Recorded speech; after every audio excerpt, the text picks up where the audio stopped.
Have you ever used one of these? Maybe while traveling, at home, in the field, or maybe even on a competition stage? Well, in today's episode of Coffee or Die, we're going to take a look at one of my favorite brewing devices, the Aeropress.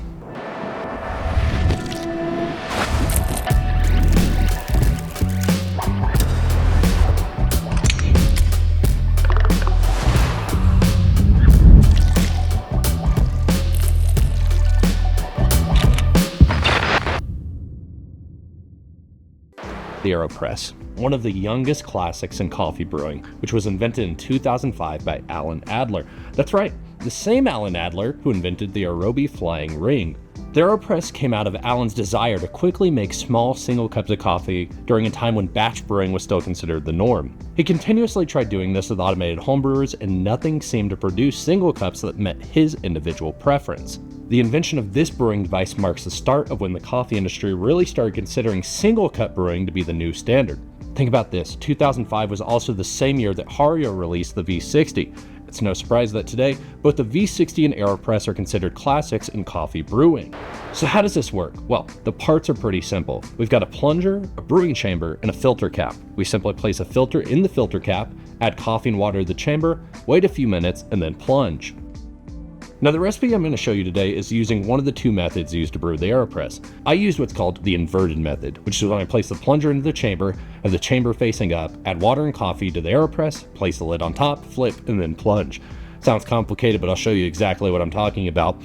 There's also another process, which is just the standard method. This involves placing the filter and cap on the chamber first, adding water and coffee, then placing the plunger in the chamber, eliminating the need for a flip. Use whichever method you prefer and tell me in the comments below which method you're using and why. So let's go over a basic recipe, and in it I'll include some hacks that I've used in the last two Aeropress championships. That's right, there are Aeropress championships. It's an international brewing competition with over 60 countries involved. The winner of each country's national event moves on to the world stage, where they represent their country using their own Aeropress recipe. So let's get to brewing. What I'm going to do is pop this scale right here and then get my Aeropress and make sure the plunger is stuck in until it's at the bottom of that fork, or in this case, the top. Now, why is it on the top right now? Well, it's because I'm inverted. Now let's get my grinder, which I've set to 750 micron. Next, I've got my coffee, which is 18 grams right here, and I'll add a spritz of water. This is called the Roche droplet technique, and it's going to help make sure that there's no static retention in my grinder. 18 grams will go directly into the Comandante. And now we grind. However, let me be clear about the fact that all coffees are different. This means that you can adjust your grind size to meet your individual preferences. Nice little Comandante spin, and then we'll detach our jar from the actual Comandante. Now let's remove the cap, and then we'll place a scale underneath the Aeropress. Tear. And then we'll double check to make sure 18 grams of coffee is what's going into the Aeropress. With coffee in the Aeropress, let's quickly add 190 ml of water, which I've heated to 198 degrees Fahrenheit. While other brewers, including the inventor himself, suggest that finer grind sizes and lower water temperatures are the way to brew this, I personally refuse to be a conformist. Now that water's been added, we're going to take this stirring paddle and briskly agitate the coffee, ensuring that everything is evenly saturated and assisting in the extraction of solubles. Now we can put 2 filter papers in the filter cap and wet these papers. I'm only doing this to help the filter papers stick to the cap, not so much to remove papery flavors. This is because there's just such a little amount of paper being used in these filters that I've noticed no difference in coffees brewed with rinsed or unrinsed papers. When we've done this, let's place the filter cap onto the Aeropress, secure it, and then press the excess air out.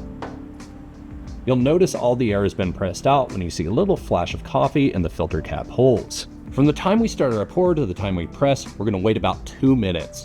While we wait, this is a good time to go ahead and like and subscribe to Coffee or Die. For every new subscriber we get, I get a new mustache hair. This is especially important to me because my mustache is now my entire personality.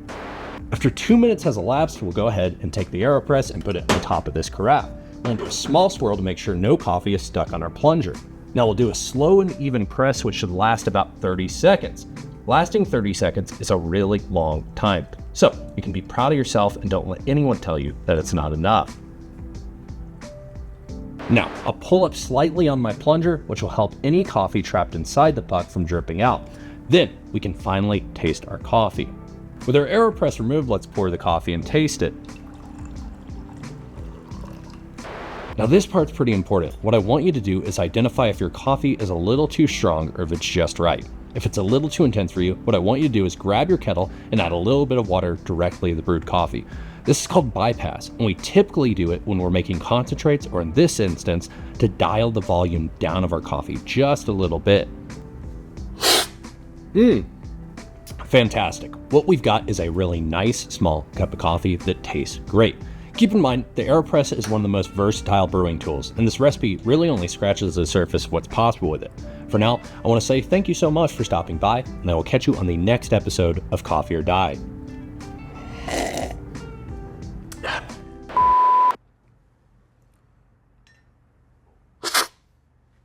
I'm gonna just be Kim. That's fucking phenomenal. Which is weird because it was sitting for fucking ages.